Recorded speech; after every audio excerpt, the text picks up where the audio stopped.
So hi there, welcome to another jam-packed edition of the Edtech Show. Really delighted to have the opportunity to share with you this evening, as I always am on this show, and such a fantastic array of educators who've given up their time and experts who've given up their time to come and share on the various segments on the show this month. Running through the show as we do this evening, expect some fantastic information on Ronan's segment, where you'll learn about XR. If you're not sure what XR is, you will do by the time you finish watching his segment. I'm not going to steal any of his thunder on that front. Really interesting segment there. Again, fantastic to have so many people willing to give their time to come and be interviewed and join us and feed into these segments. Really enjoyed hearing from, again, I don't want to spoil the thunder, but from Ed Barton, founder and creator of AR tools, through to world-leading experts in AR, VR, XR, Jamie Donnelly, and so many others as well. So really looking forward to that segment. Ollie's segment this month, he was at the GESS Awards and representing and speaking at the GESS event in Dubai as well. So he's got a segment covering all of that. So I'm really looking forward to sharing that with you as well. And my segment this month, thank you so much to the likes of Nick Peachy, Amelia Henley, Isla Flood, Joe Dale, Jane Bassnett, Diana Tremaine, all EAL ESOL experts in their own right, sharing in their segment too. So remiss of me, though, to just talk about the show. As always, across the month, we've got, across the show, we've got news and views and other things being shared as well. But before we jump into the first segment, how's your month been, Ollie and Ronan? How has it been for you so far? Do you want to go first, really Ollie? Good, thanks. Yeah, it's been really good, thank you. Do you know what was really nice? And I understand you had some news, Ollie. Yeah, what news is that, Mr. Anderson? It was Something really nice at the GESS event, I think, wasn't it? Yeah, something happened. Well, you say I have news. We have news. I think collectively, yeah. So we managed to.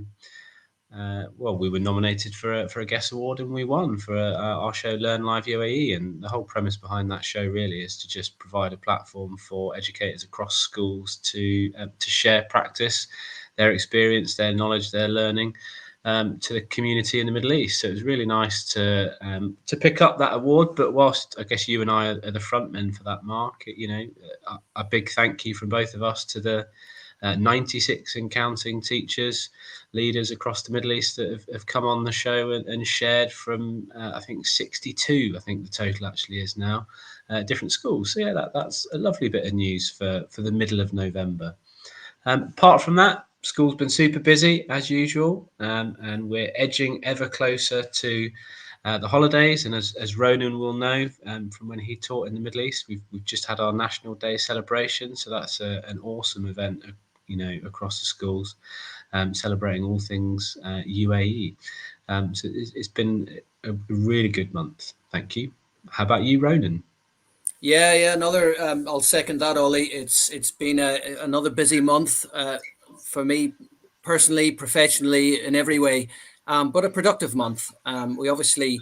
It seems like a long time ago, but it's only a few weeks ago when we had our Future of EdTech event. And obviously you can catch up on that. Anyone listening or watching this back on our website, global-edtech.com. But we'll find out in this episode about what's coming up for the month of December. We have some exciting news about Advent. As I say, you'll find out more later. Right, Mark, back to you.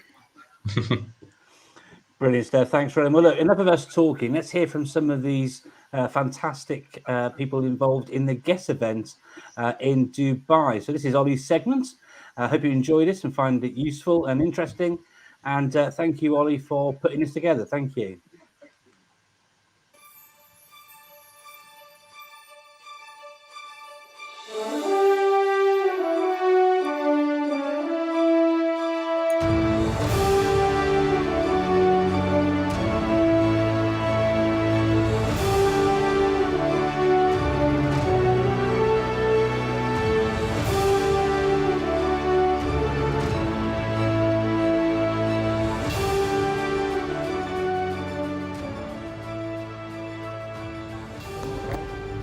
Hi everyone, welcome to my segment on the Edtech Show. Tonight I am absolutely in awe of Charlotte Dawson. She's just won a GESS Award.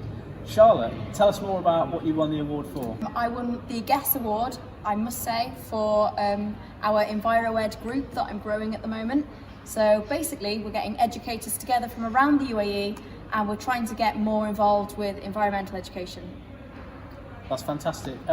Quite often people dissociate geographical location with opportunity. Yeah. What's your view on living in the Middle East and working on sustainable environmental projects? So I think it's using what you've got really. Like when I did my talk earlier, I talked about where I grew up and that's the environment that I associated with. So I think here we've got so many international students from different backgrounds. We have to look at the area that we've got, and if those students are growing up and going to school in this area, we have to let them have opportunities in the area that's local to them. Could you give us an example then of a project that you led on that likely led to your amazing GESS Award in your school, please? Like there's been a few of them. So different sessions that I hold have different sort of topics. So one of them focused on UAE biodiversity, and we were really lucky that we had a member of Dubai Desert Conservation Reserve to join that session. So he was able to tell us about desert lifestyles and desert creatures and desert biodiversity. And it isn't just camels, it isn't just oryx.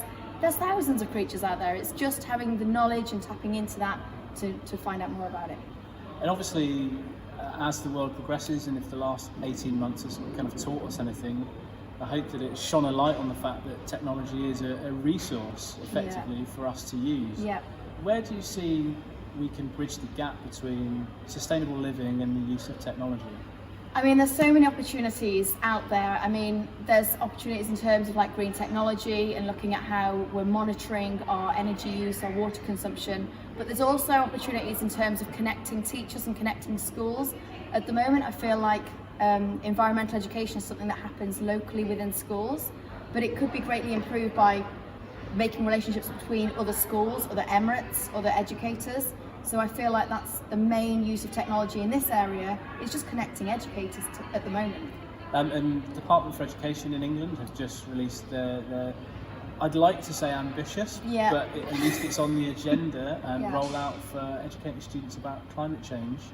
What are your views on that, and what could we do more of in the GCC around that topic? I think without being too risky here, I'd like to say whatever the UK can do, in the UAE we can do it better. So I like to think if the UK are being ambitious by achieving those 3 goals that I mentioned earlier, looking at teachers' professional development opportunities, looking at current good practice, then I'd like to think that in the UAE we can do better than that.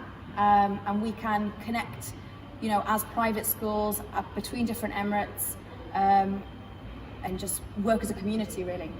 I wholeheartedly agree with you on that. It's such a fast-paced, diverse and dynamic place, the GCC, that we can affect change really, really quickly. So I think you're right. If they can do it, we could definitely do it better, faster, definitely. and probably a little bit more purposeful. It was the one before last. We actually looked at a type of technology that was coming into the environmental realm. And it was this thing of picture this, and they have one for rocks, fossils, for plants, where you can use technology to identify different plants and species and whatever. And we had a bit of a debate about it actually, because some people were saying that they really agreed with it, and others were saying, leave it to just human nature and being able to observe. But what we actually ended up on agreeing with was that there's place for both. There's place for taking that kind of slow observation time and recording and natural journaling, that kind of thing. But there's also a place if you just want to quickly find out what species is as a beginning point to then later researching more about it. Technology has its place then, but it's learning how to balance real life experiences and hands-on experiences and how technology can improve and build on that. Support and enhance. I mean, in my day, going back a little bit, it was the dictionary, the thesaurus, or firing up Encarta or AOL and listening to those noises. But this can transform that. And I think the last 12 months have shown us that. Exactly that. Quick fire round then. Go on. Favourite environmental fact? That the UAE actually has 4 main ecosystems. It doesn't just have desert. It has desert, mountains, wetlands, and marine environments too. Excellent. And favourite educational technology tool? I was actually really surprised when I started looking into it sounds really basic, but the use of technology as a means for conservation, because you have the sort of trap photography, which is used a lot over here. And you can just use it so many different ways, and like the time lapse as well. Like we looked at egg hatching or plants. One of the environmental teachers talked about how they recorded plants actually moving, because one of the students asked, do plants move? And they set up an iPad and just did a very simple time lapse of plants moving towards the light. So that's sort of student-led and use of technology. It just fits well. enviroeduae.com. And you can also find me on Twitter. I'm the Outdoorsy Teacher. Find me on LinkedIn. Drop me a message. Brilliant. Thank you very much for your time, and congratulations on your GESS Award. Thank you. You too.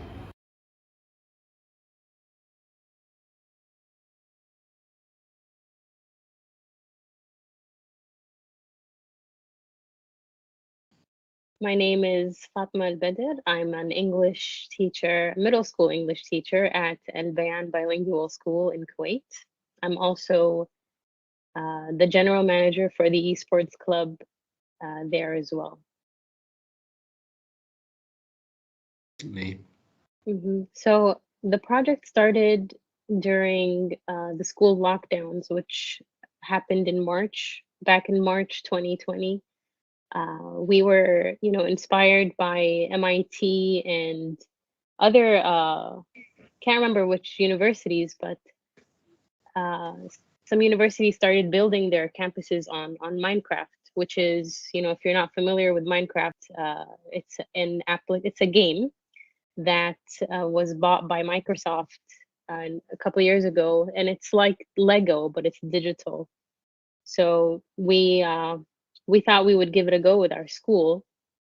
And it was interesting that we decided to do that virtually, and I mean completely online, using the purchased accounts that our school had given us. And so we got together, sent out a few surveys to elementary, middle, and high school, asked them if they would, the students, we asked if they'd be interested in building our campus block by block, so a 1-to-1 ratio.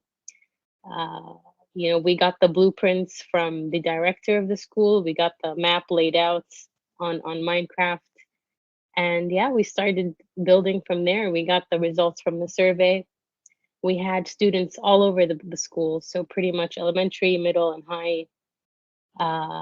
We would meet twice a week on Zoom, and we would start just building our school together, block by block. And the students really connected that way.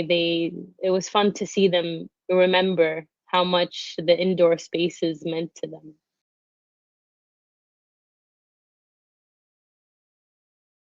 The students really enjoy meeting other students from other countries, and that's been one of the biggest upsides to this whole project, is watching them interact with other students from completely different cultures. And yeah, so a big part of it is having that sportsmanship, that competition, and communication as well with students from other countries. We play the beautiful thing about, this might sound like ironic, but the beautiful thing about the pandemic and what it did to academic institutions was it gave us a chance to get creative and find other ways of, finding ways to compete, in sports disciplines with other schools. So there was that physical suspension of after school sports. There was no after school basketball or after school football. So that's what essentially esports did for us, was maintain that healthy sportsmanship. The students look forward to more tournaments. So currently we're in a Rocket League tournament, we're in a Minecraft Capture the Flag tournament, chess, and FIFA. And it's nice to see the students actually organize these competitions themselves. Definitely invest in making surveys to kind of just gauge the interest of your students, raise awareness about esports, and the last thing would be to just rally support. You know, the more support you have for a big program like this, the better. Are now realizing that it's not just the gaming aspect. You know, it's a whole ecosystem. I have students that only want to live stream. You know, some students only want to commentate on games. Some students are interested in organizing matches. You know, it's not just about the gaming anymore. It's a whole ecosystem. You have, you know, so many career options as well. And so anything, I think, that opens a door for career options in the future does have a place in academic settings. So everything started in October 2015. I read a news article about United Nations Sustainable Development Summit and decided to introduce my students to SDGs. And in the beginning, I created a very simple framework consisting of topics such as poverty, human rights, access to education, protection of natural resources, generation of power. But after a couple of months, or after that summit, I designed my first global and collaborative project. And my purpose was simply to give a voice and a choice and ownership to all the teachers and all the students. So in 2017, I created my first global project called Be the Change, Take the Challenge, and it was really successful. We had more than 40 schools from all over the world, and we received a very, very positive feedback. And I'm saying we because I simply invited teachers I've been collaborating with before, so that we could work together and we could create something really, really big together. In 2018, we had a second edition of the same project, and again, the number of participants was growing really quickly. Then in 2019, I created Single Voices Global Choices, another global project. And then in 2020, Sustainable Consumption Project, and this year, in 2021, it's called Sustainability, Our Priority. And the project that won a GESS award is called Sustainable Lifestyle Challenge.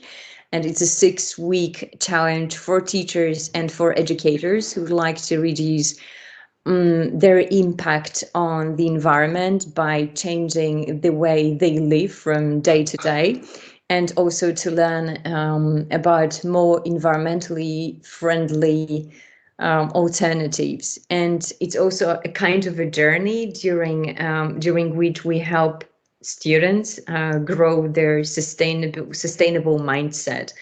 And I feel that this kind of mindset has to be nurtured in all learners, young and old. I teach at high school, but all the projects I have just mentioned are both for middle schools and high schools. And in fact, you can start teaching about sustainability even in a kindergarten. So it really doesn't matter how old your students are.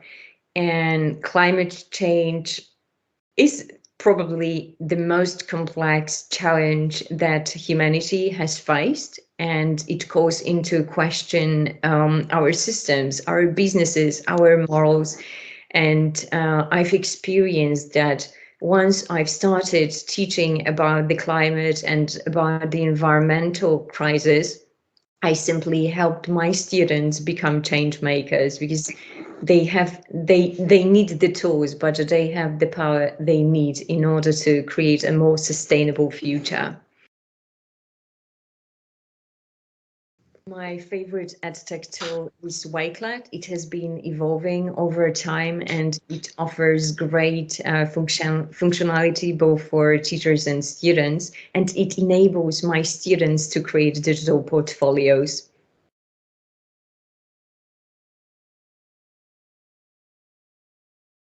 often in schools, STEAM is seen as like a one-day STEAM project. What can we do in our phase to, you know, celebrate STEAM and get that tick in the box? And I talked to my team, and we wanted to create something that was like ongoing and more purposeful for the learners. So I'm head of early years at Arbor School, so I was thinking about how we can really link it into the 7 areas of learning and the early years framework. So what we decided to do is to create some learning opportunities that were kind of ongoing and could be used as part of the continuous provision for the early years department. And that's when the idea of using woodwork to bring in all the different areas of STEAM came to light, really. And it was about looking at this, the whole child and the skills-based learning approach to STEAM, and how you can bring in all the different areas of learning, like literacy, maths, science, and being creative through open-ended opportunities to use real tools and materials and use the woodworks ideas. Educating parents to understand the benefits of using woodwork to develop their understanding of STEAM and to have that hands-on experience. I think we've won most of them over, and they're enjoying, and the children are going back and telling them about all the wonderful things they're doing, which has made it all worthwhile. The foundation stage is just that, it's that building blocks for learning. So the concept of Woodtopia, which is the name of our woodwork programme at Arbor, is about the building blocks of the skills. So understanding firstly how to use the tools and how to use their concept of design to make and then reflect on what they've made, and introducing lots of different mathematical concepts such as, you know, shape, space and measure, and then the science and the understanding of the world with where does wood come from, what does it smell like, how can we link that into our sustainable ethos that we have here at Arbor. So it's really about making that cross-curricular link. But the idea is that we start it in the early years, and we're bridging that gap so that when children are in years 2 and 3 and they're going to the workshop with our DT lead, that they're able to sort of build on the skills and the foundations of learning that they've had through the Woodtopia project.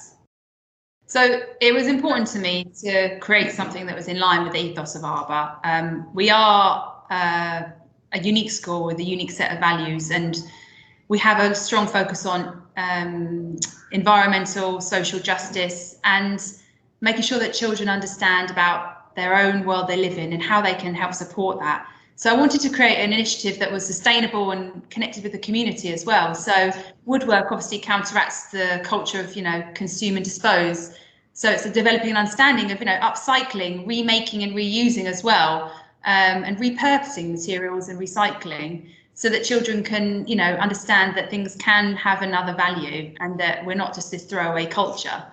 And we have amazing spaces at the Arbor School. So we have outdoor areas such as our learning garden, which is where our Woodtopia is based. So children can go out and access the Woodtopia area to create and make, and then go and take it into their learning garden and perhaps display their work on the wall. Or we used it to create a working wall. We've got a musical wall. We've even made things for our mud kitchen.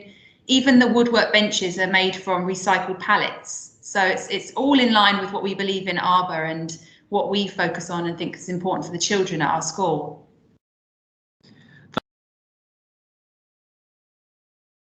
I think that, and this is one that's really well known and used a lot in a lot of schools around the world, is I really like using Seesaw, because it's a great way to showcase the children's work and for children, teachers and parents to communicate and to really showcase what they've done, but also comment and reflect on it.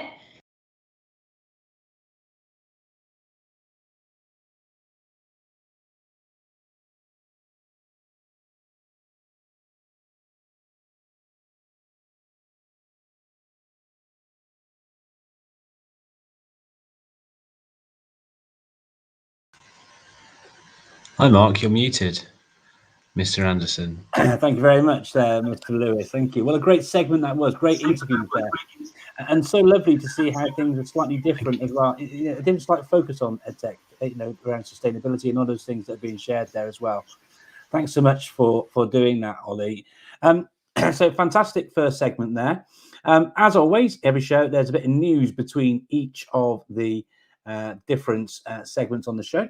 My news sharing at the moment is to say, as hopefully a welcome return, but definitely going to be a return of the Advent calendar. Now, if you haven't come across the Advent calendar before, check out the hashtag Advent calendar, all one word, on social media, and you can see the previous year's editions. What happens is every day across December up till Christmas Eve, Global EdTech and through my socials on ICT Evangelist and on my site as well, we'll be sharing an insightful blog post with an app recommendation, a little review, and some teaching and learning ideas for a brand new app being shared each and every day right up until Christmas Eve. So if you're interested in that, watch our various socials every morning. You'll be getting a little daily dose of inspiration as we open the Advent calendar each and every day right up until the Christmas Eve 24th date. So going to bring Ronan onto the stage now. Welcome back, Ronan, and I'll drop myself back off.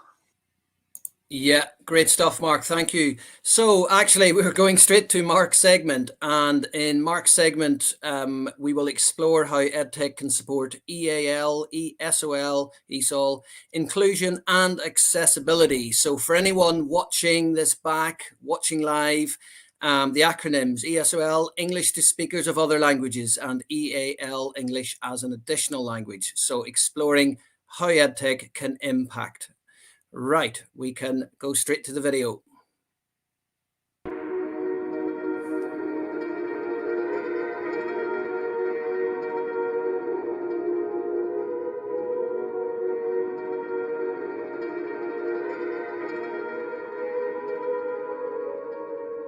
Welcome to this segment on the Edtech Show. My name is Mark Anderson, and in this segment, we're going to have a little think and have a chat to some real experts in relation to languages, EAL and ESOL. Communication is key, inclusion even more so, perhaps.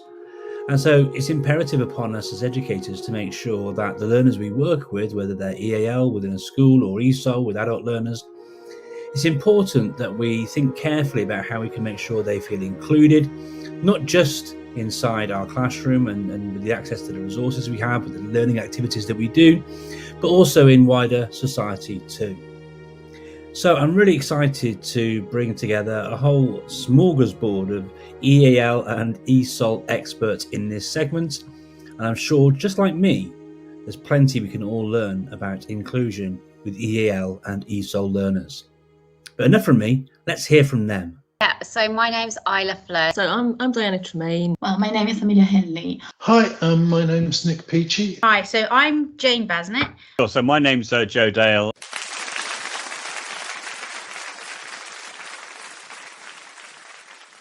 The problems that ESOL learners encounter, it's all about accessing like services and support and engaging into society, communicating, and more so now joining courses for free because funding's been cut for adults. But yeah, so ESOL learners, you know, they struggle.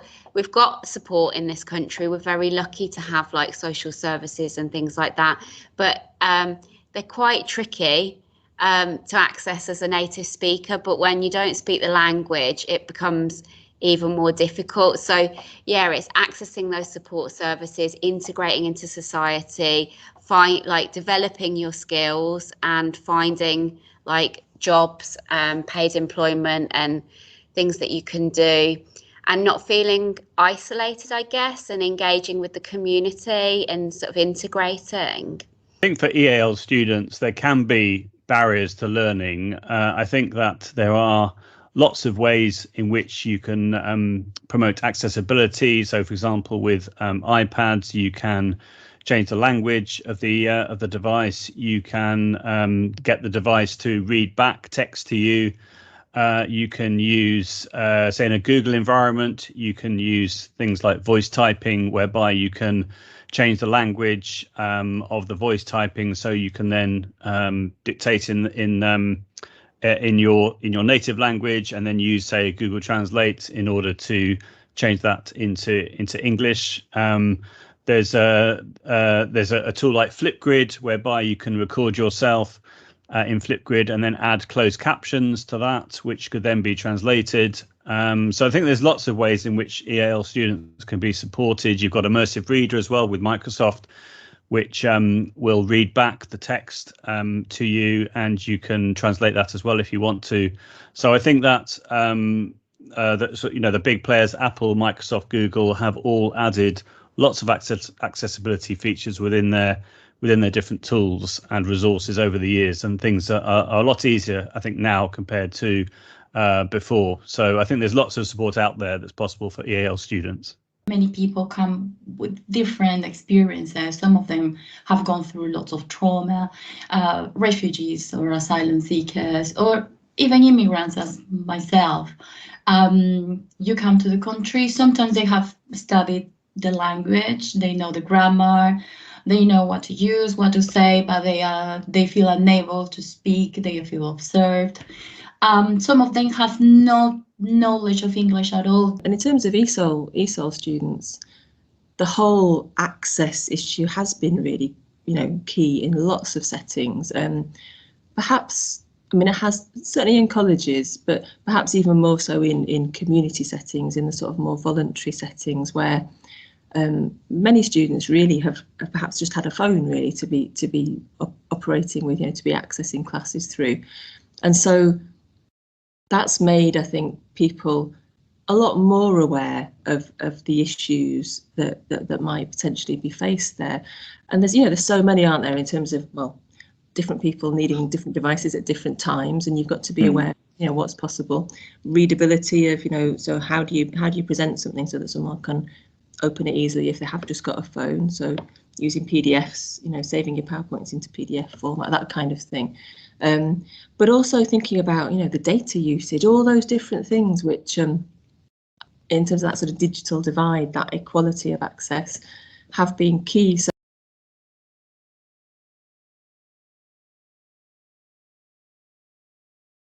yeah, I think, nowadays most computers and most tablets, and I think most phones too, have some kind of assistant on them, that will help read what they see on the screen, or will help you with text to speech, so that, when you're talking, it will convert it to text. And so I think, having an awareness of, what's already built into your computer or your device, and how to use that can be really helpful, I think. I'm sure it must be, but I think, it's a difficult thing as a teacher to teach, and to deal with, because a lot of the time, you're dealing with students who have a whole range of different devices, and so to be sort of omnipotent about how all of those different devices work can be really, really tricky. Remind them that they can go to the library, even if they don't have the internet. They can just go to the library and access through the internet on in the library, and then we make sure we can sit with them and teach them how to use Google Translate. So we grab a pen and paper, write a couple of things that at those really basic levels will support them to find information themselves. Because you want them to be independent. You don't want them to run around and don't feel like they can actually, just go to simple places or do simple things that everybody does. So that's one thing that we do. And how to pronounce things, which you just can Google. You can go just to Google and say, well, how to pronounce chair in my language or in English, and it will do it for you. And Google will also, I love that feature because I'm very interested in pronunciation and voice, that you can actually see the mouth going and making the movements, and you can just mute it, or you can leave it and listen to that as many times as you can, so that you pay attention, you make sure you listen, and then you can repeat with it. That's a really basic thing to do, but really useful. If there's something that they can't quite understand, if you open up a Word document on Office 365, actually in the cloud, and then you embed your YouTube video, you can ask for a transcript. So then they've got it all written there in front of them, and then apply Immersive Reader to the transcript and have it read back to you, word for word. And that's so powerful. And I wish that's something that could have had access to when I was learning languages. Similarly, like you say, I do encourage my learners to slow down the speed of a YouTube video. I might speed it up sometimes, for myself, but for my learners, slowing it down, and they love it. Even my A-level students really appreciate that opportunity to hear it more slowly, to hear it word for word, and actually so they can identify what they're hearing. That's a powerful tool. And I think perhaps people don't realise what is possible. And actually thinking, sorry, I'm just going on, I hope you don't mind, but just thinking about if I, for example, in a Teams lesson, say I delivered a lesson and I decided to record it, even if my student's there, the Teams recording will capture what I say. And so in terms of accessibility, that is incredibly useful.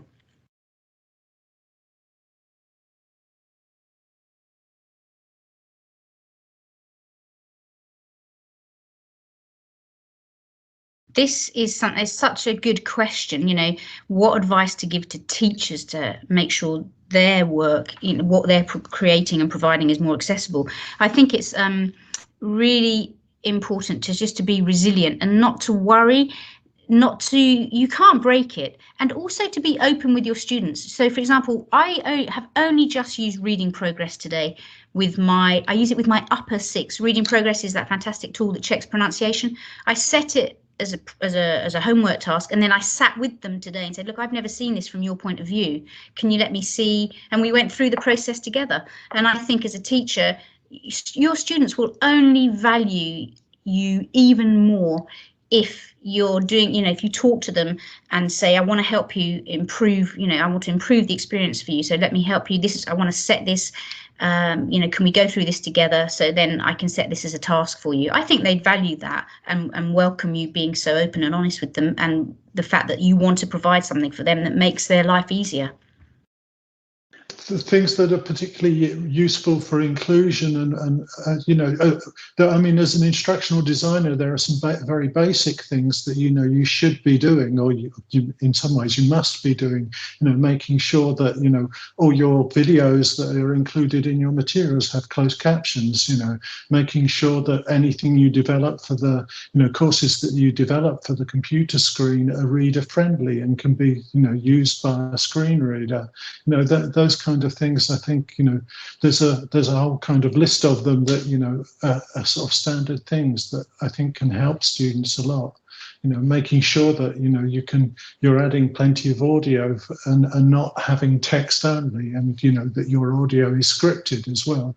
Those combinations of things, so that you're trying to cover your bases as much as possible and sort of make your materials accessible. Your voice sounds different for you if you hear yourself talking. When you record yourself, it's so familiar. You feel, I don't want to do that. But voice recording is amazing for growing your voice in English or any other language. What we found has been really useful is Microsoft Teams in partnership with OneNote Class Notebook, the immersive reader, allowing students to have the text read aloud to them, to translate it, to put picture dictionary. I love that. Students love that. I really love OneNote Class Notebook because of the way that you can integrate different multimedia, and you can put in embed in forms for quizzes, audio files if you want to read something aloud. So for ESOL and communication, it's perfect. But I have to say, the thing that I've really liked tech-wise this year and last year as well is WordWall. I mean, they should pay me, WordWall should, because I just love it so much. I've got loads of people in our college using it. It's like, for people that don't know, it's like online word and text-based activities. So you can make quizzes, you can make unjumble words, you can do gap fills, all kinds of different things with your vocabulary or your text. I use it in nearly every lesson.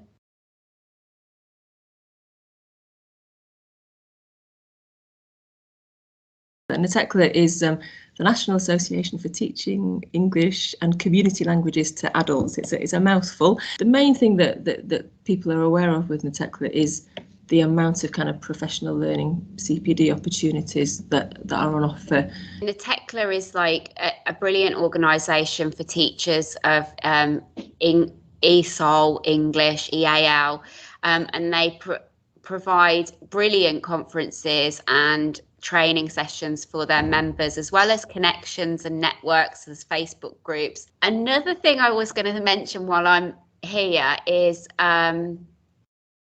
Joy FE that I'm sort of involved with on Twitter, and it's kind of a little voluntary side hustle, as if I don't have enough of those. But we do a magazine, and initially it was really for the FE sector. It's an online publication where we get invoices from FE and education and wider to write articles about their experiences.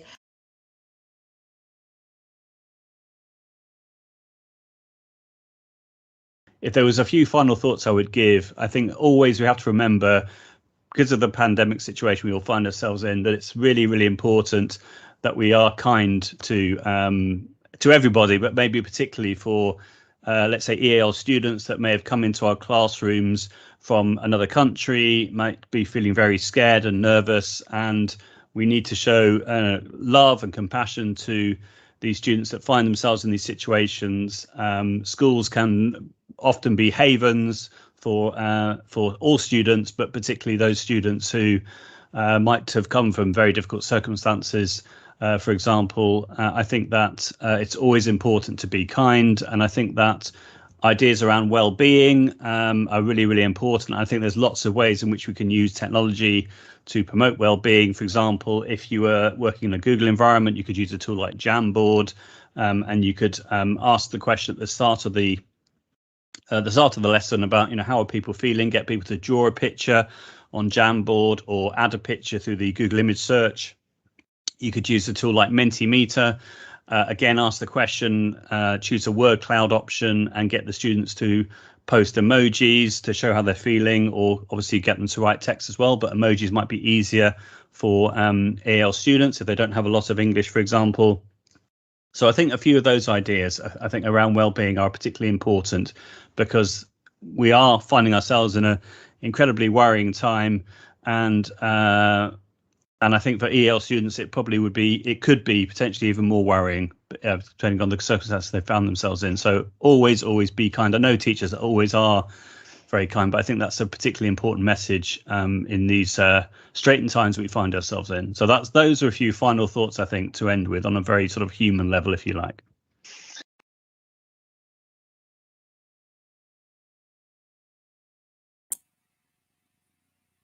Okay, that was really powerful stuff. Thank you, Mark, and thanks everyone that contributed. So my news for this month is around the Hour of Code. Whilst it's not a new initiative, it's again something that's really important to keep emphasizing the importance of computer science and how it can help advance society, and also breaking down the gender divide. It's back December the 6th to 12th. And it coincides again with Computer Science Ed Week. There are tutorials in over 45 languages. Students in over 180 countries have participated in the initiative since it was launched. If you go to the Hour of Code website, hourofcode.com, you'll see a map which kind of has lots of little pins and shows the scale of the different events that have been organized. On the website, you'll find resources categorized by age and type, and there's lots of other additional resources on there as well, certificates and so on. But of course, each year, a lot of the teachers listening and watching this back will know that there's often some new activities released, which generates a bit of buzz and excitement and keeps it fresh. Microsoft have a new Minecraft activity called Timecraft, where you can go back in time to try and fix some things that have kind of like a time travel type exercise and right the wrongs of the past. But of course, the old favorites are there as well, Dance Party and Star Wars, etc. So I think we're going to move on shortly to our next segment. Ollie, would you like to tell us more? We are indeed. However, before we do that, we're going to give a little shout out because we like to celebrate the successes on the show, no matter how small or how large. And I'd just like to bring in this little comment here from New City Sound DJ. I'd like to congratulate New City Sound DJ, otherwise known as Dougie, for moving up a level in his swimming. What an absolute star. Congratulations to you. You've done fantastically well there, bud. We're all super proud of you on this show, and thanks for tuning in and watching. We really appreciate that. So well done to you, Dougie. Keep swimming away. All right. And I'm going to introduce Ronan's video now. Ronan's video is all about XR and education. XR stands for extended reality. It's an umbrella term that is used to cover VR, AR, and MR. So without further ado, please can we bring in Ronan's video.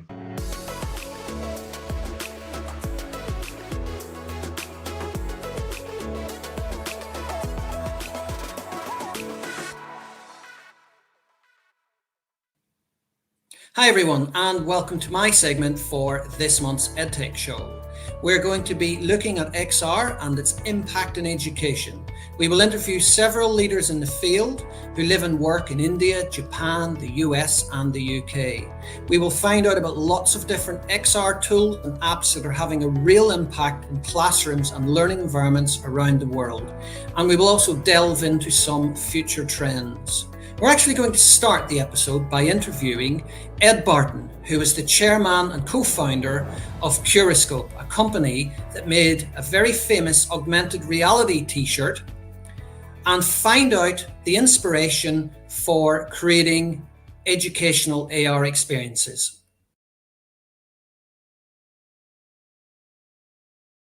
So I think we as Curiscope as a background we'd spent a lot of time working around kids TV. So Ben, for example, had a background at Nickelodeon, and a lot of the stuff that we'd been doing recently before we discovered VR was actually around inspiring kids into engineering. And virtual reality and augmented reality kind of came about, and it felt like something that achieved something very different with regards to the inspirational side of learning, the bringing your imagination to life. I mean, Curiscope was built around a tagline of bringing learning to life. And this was the thing that we found really exciting about this, was that we could leverage this technology to do things you otherwise couldn't, to take you places you otherwise couldn't go, to not replace the imagination, but to provide a basis for imagination in scenarios where maybe it's learning about a difficult concept like the human body. The human body is something we've tended to learn about in abstraction. So you learn about it on a skeleton classroom, maybe you've got a plastic model, maybe you learn about it in a textbook or on video. But the Curiscope product was really about trying to connect you as a person to the learning and trying to demonstrate that that is what you look like inside. XR is a generic abbreviated word that stands for extended reality. It includes virtual reality, augmented reality, and mixed reality. Of course, there's not only those well-known reality technologies, but some other. If we use virtual reality, we can see a virtual environment as if we were in. If we use augmented reality, we can get more information added into a real world. If we use mixed reality, we can touch and move objects we see through a goggle or a screen. Each technology has its own specific aspects, but it's hard to say what it is simply. The best way to know and to understand XR is to experience XR technology by yourself.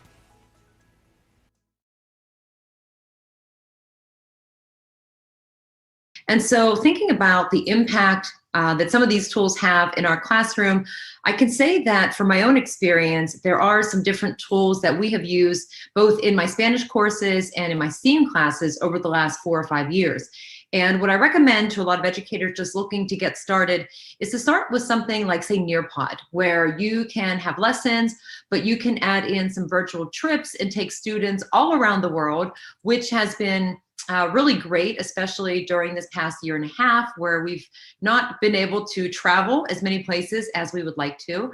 So Nearpod is one that has a lot of VR trips to get started with, or you can create your own. And I think that's making an impact in schools because you can help students to better understand what certain places might look like. In my language courses, we like to compare different types of settings and look at some place in, say, South America, and then, for example, in Spain, and to start discussions with students and giving them that chance to really look closely at a space, to become curious about it, to ask questions, to engage more in conversation has made a difference. Something else that we've used a lot of has been CoSpaces. And that initially started with my 8th graders a couple of years ago, but some of my Spanish students had seen the 8th graders creating with CoSpaces and asked, why can't we do that in our classes? Why does it have to just be for the STEAM students?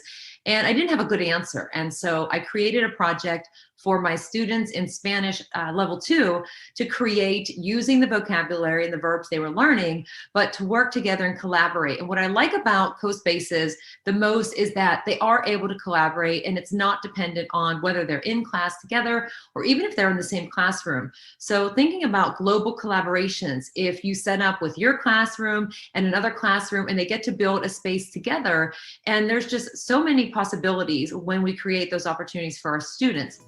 So I love this question because I get to work with teachers and students daily, and to see some of this AR, VR technology in their hands, to see the students get excited and the teachers get a spark. It's not always the quietest environment when we break out the AR, VR. There are a variety of web-based AR tools and apps for almost every subject. And many of these apps promote 21st century skills such as creativity, problem solving, critical thinking, analysis, coding, and iterative testing. So some of them are like 3D Bear, where users can build and share scenes using 3D. Something like 3D Bear, our students are using to tell stories based on the scenes that they create. I think that that's powerful. I've even seen it used in our math classes where the students make geometry stories and we then exchange those with another class on the other side of New York State. That was super cool. There is an app called Catchy Words here, which elementary teachers can really enjoy. Apps like Catchy Words with our littlest, where they can, have to walk to the letters and grab them and deliver them as they build their words. I think that that's better than any worksheet can do. Something else that has been pretty neat to use has been Mozilla Hubs.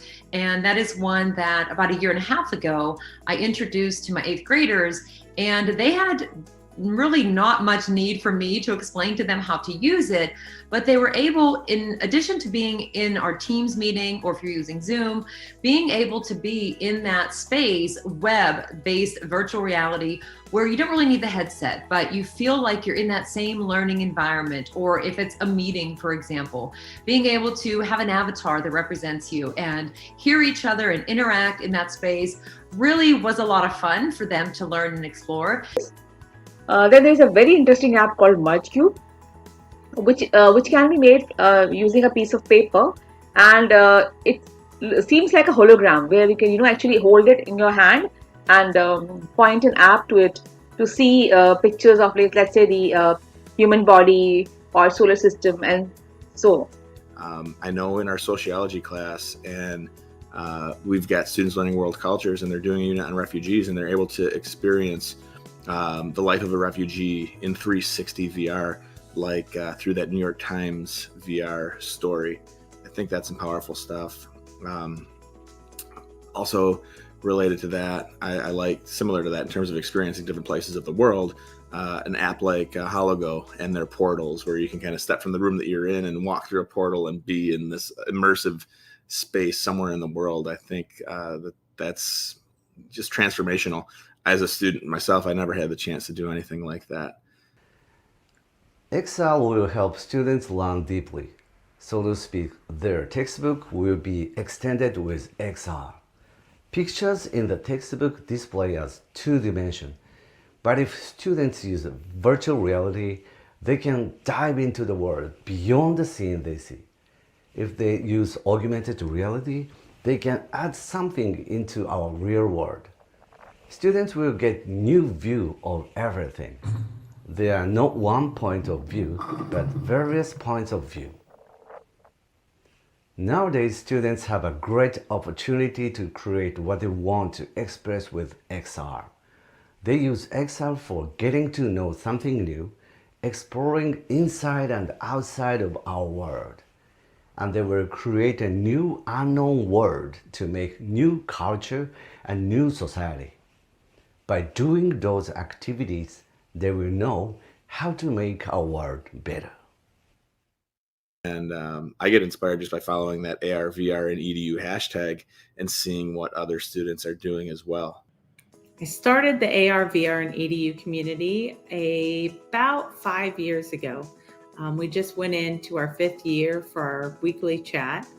Really, the goal was just to give awareness on the topic in education, which is probably one of the most difficult things at the time. People were not connecting augmented reality, virtual reality, understanding that topic, let alone using it in education. So the goal was to really just inform people on what's out there, what's available, and why really they should buy into it.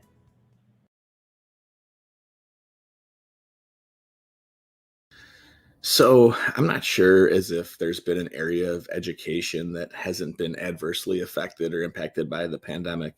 So when we look at AR, VR, XR, I know for us personally, we have a subscription that I'm grateful for to the Merge Explorer, the lab pack. And, you know, it opens up all of the content and it's amazing. I love the fact that we can get that into our hands of our students, whether it's the Merge Cube or the Merge headset. But, you know, we had the headsets take a back seat. You know what? It's a little risky. We're not going to use those during times when we needed to social distance and mask up. So, you know, there's that element of it. I think but on the flip side of that, you know, we're still able to experience things on our devices. You know, the impact is still there. Yeah, we can't use the headsets, but the content is still there. So I think that's huge. So, you know, for someone maybe looking to get into using AR, VR, XR for the first time, if they thought that, you know, you have to have a VR headset in order to use this technology, you know, that's a misconception, but maybe that steered them away from it or they haven't tried it. Now, when it comes to educational use of AR and VR, I think there was definitely an impact. I know for me as a STEAM teacher teaching most of my students virtually, or many of them stayed virtual during the hybrid instruction, it was a little bit more challenging because typically I would be using the headsets and students would be interacting with one another in small groups and using the materials, the iPads or whatever we had in the classroom. But I also feel like a lot of educators started to look more to some of the AR, VR tools because why not? And especially for some of those meeting spaces or for traveling, like the virtual field trips, for example, or when Google Tour Creator was still around, having students create a tour of their town and be able to really immerse in that environment and learn about it. So I feel like teachers were looking for new ideas. And while maybe using the headsets, for example, might have decreased, there were still many possibilities to engage in learning about AR, VR, and having students create with it. I think we've really gone from a point where learning at home and in the classroom via EdTech tools was a nice to have into it being a must have because it was the only way that you could learn. And so I think that's the thing that's really going to ignite technologies like immersive tech, which to date have been exciting to have in the classroom. They've been interesting, but often they've also been very expensive. They've been fairly differing. There's not necessarily any kind of core platform delivering AR and VR experiences, although that is starting to change.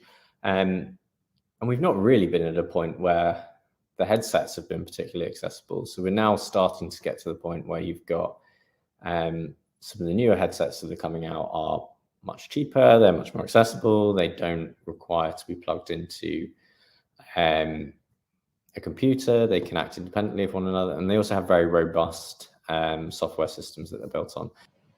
Some of the new upcoming augmented and virtual reality technology that I'm really excited about, specifically for education, is more of our wearable technology like glasses. I think that when we have the big technology companies really embrace this and bring it back into the classroom at an affordable price, very functional in how we can use it, but also a ton of items that can be implemented. And the good thing is all of this has been working up to this point. A lot of the technology and the apps will be something that has already been set in place for the past few years. So when we actually start seeing these glasses implemented, unlike Google Glass in the past, we now have a path forward, knowing how to use this technology effectively, how to make it usable in our world. And a lot of those pieces will come into play with, machine learning, artificial intelligence. We're starting to see more of the hand tracking, being able to really engage with content in our real space, having it easily available to us. So some of the LiDAR technology coming out is super exciting. Really the new world of metaverse that we've all been exploring for several years is really starting to get a lot of buy-in, social media wise, virtual meeting spaces, just really a buy-in of what immersive technology can be for our future. So I'm excited to see our students start understanding this, putting it in place, and also be the producers of this content in the future.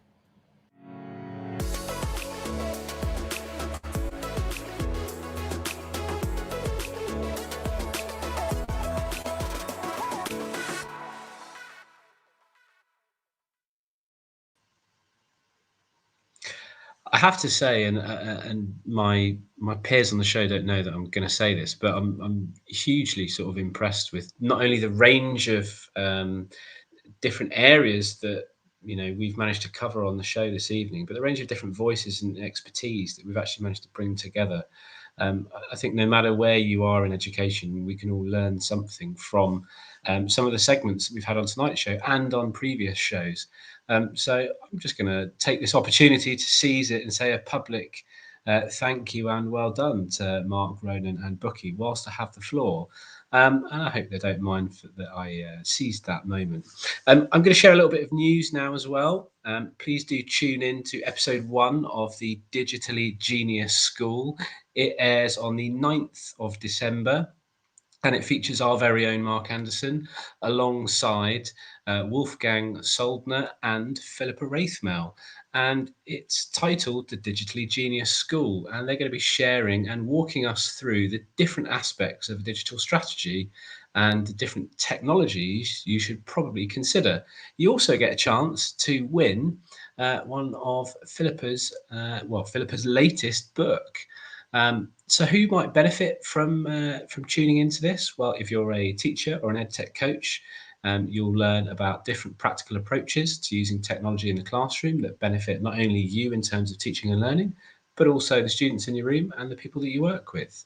If you're a senior leader, perhaps you're in charge of teaching and learning or in charge of EdTech, you'll gain strategies from our experts who have won multiple awards for their deployments, including things like Apple Distinguished Schools, Apple Distinguished Educator, Microsoft Innovative Educator Expert. So their breadth and depth of knowledge is really something that you should tap into. And if you're a school or a district leader, it will give you an insight into kind of benchmarking your approaches and the strategies that you should use and consider across your digital ecosystem. So please do tune into that. It's on the 9th of December, the Digitally Genius School.